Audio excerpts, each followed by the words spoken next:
Welcome back to another technical deep dive here in the debug zone. Today, we're tackling a big question and breaking it down with insights from other users. Hopefully, this clears up some misconceptions and helps you get the answer you need. So buckle up, stay a little curious, and let's jump right in.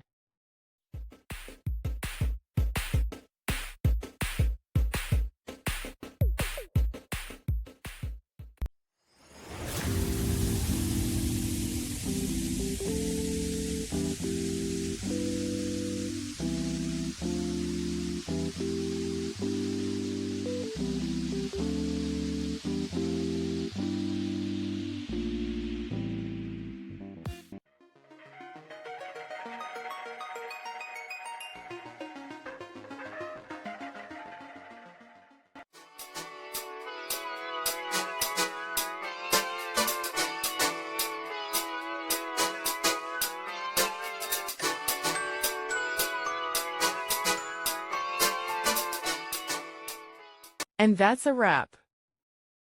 I hope you found the answer you were looking for. If you did, take a second to hit that subscribe button. It really helps out. And let me know in the comments which solution worked best for you. See you next time in the debug zone.